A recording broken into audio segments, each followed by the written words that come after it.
How does an airplane go from this to this?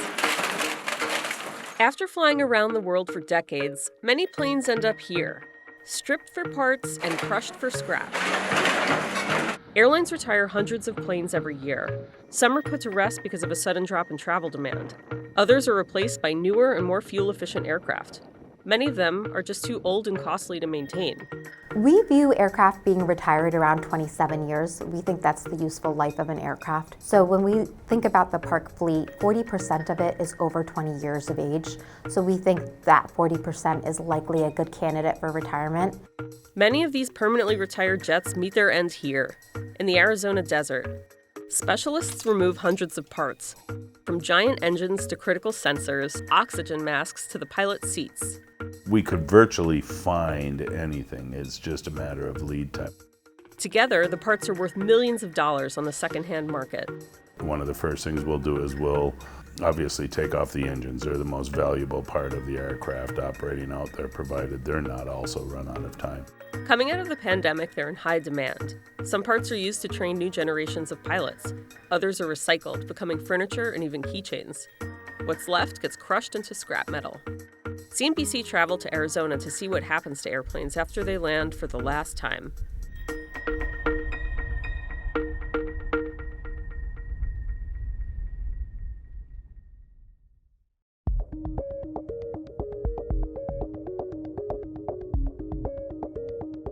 Brand new Boeing and Airbus planes can go for around $90 million to more than $330 million. After flying them for decades, airlines replace them with more efficient models that require less fuel, which along with labor are airlines' biggest expenses. An aircraft could have 3 to 4 owners over its lifetime, so it depends what's more valuable to it, what resources an airline has, of course. For instance, Delta, with its Delta Tech Ops business, that's about $4 billion of revenues that focuses on servicing engines. That might make them more susceptible to keeping older aircraft because they have the capability to do that in-house and they have a competitive edge there. Older jets also cost more to maintain. And even though airplanes can change hands several times, sometimes there aren't any buyers. So those planes end up here, where their parts are removed, fixed up, and sold. It's a small part of global spending on aircraft maintenance, repair, and overhaul, which is expected to total $94 billion this year. But demand is growing. Boeing and Airbus are behind schedule in delivering new planes, hurting airlines' ability to grow just as travel demand is picking up. So that's driving new business for the sector. We have 3 customers at any one time, really. The airline, the lessor, or the parts company. Airlines and lessors delivering this aircraft, and parts companies consuming the parts from the aircraft. It's a global trend. The world has realised the value of what they call serviceable used material. The used planes that airlines have deemed unworthy of continuing to fly end up in places like Ecubed's facility here in Coolidge, Arizona. We specialise in the disassembly of aircraft at the end of their usable life. That means we receive aircraft into our facilities in either Spain, the UK, or Arizona in America. Companies like Ecubed and its customers choose arid desert climates to store aircraft because they're less exposed to potentially corrosive humidity and weather. They fly in where we keep them maintained as serviceable aircraft, so if they're traded, they can fly out again. But if they don't fly out again, they then move into our disassembly process, where we take the parts that are valuable to the customer out and package them up and send them to overhaul shops for refresh work. And then with what remains of the aircraft, we either upcycle it or we recycle it and make sure it's disposed in a responsible way.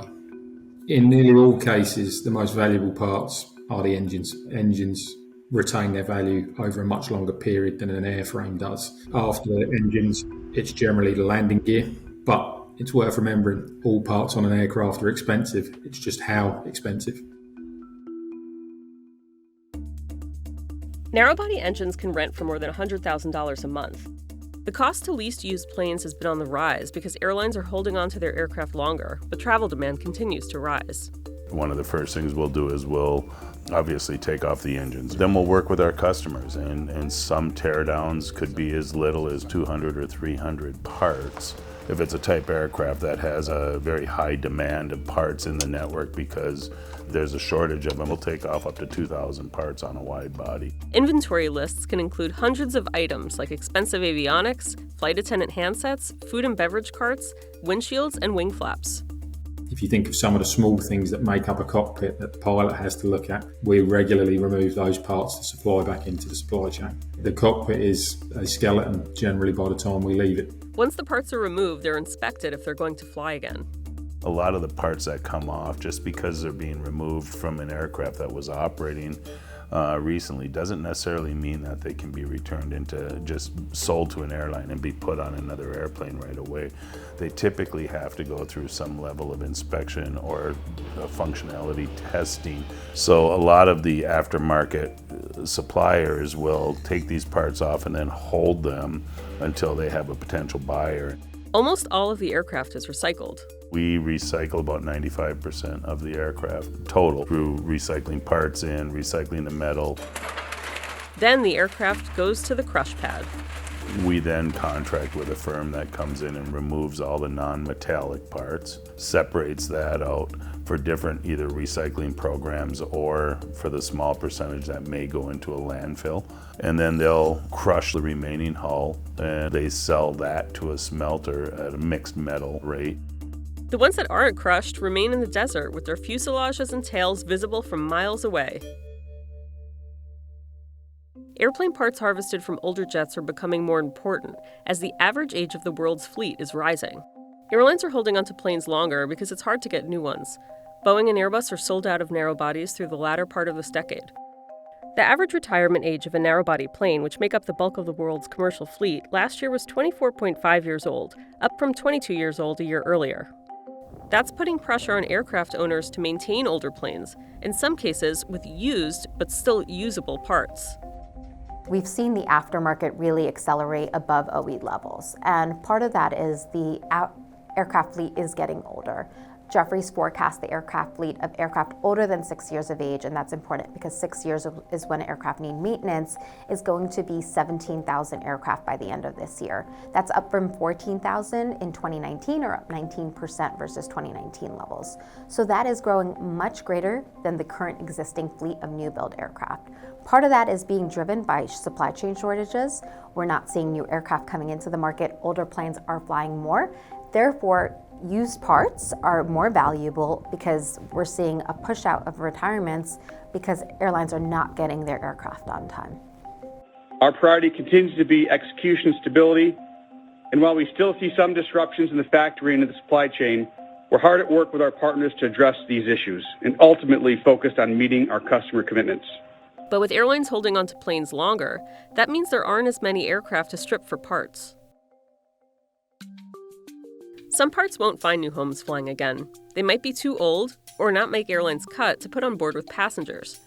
Some of the companies are trying to find other ways to reuse them, like having them turned into furniture. It's really interesting where these seats can go in second life use. We've spoke to companies who operate ferries and need rollover seats, so there's aircraft seats going on the ferries. And in our boardroom, as a good example, we have premium class seats from a national airline that we use as board chairs, and that's becoming a product that we sell on as well to many of our customers and suppliers. Recyclers are now facing a new challenge: reusing and disposing of modern aircraft.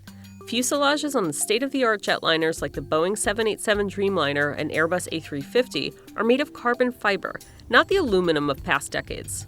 The material is lighter and helps aircraft fly more efficiently, using less fuel, but it could make it more complicated to recycle.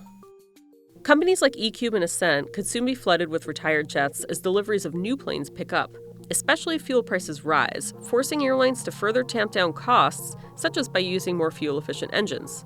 That park fleet peaked out at 65% in April 2020 and has steadily declined and has kind of flattened out at this 18% level over the past 12 months or so. So some say that we could be in for a flood of retirements over the next few years, as obviously that 18% is going to normalize down to single digits.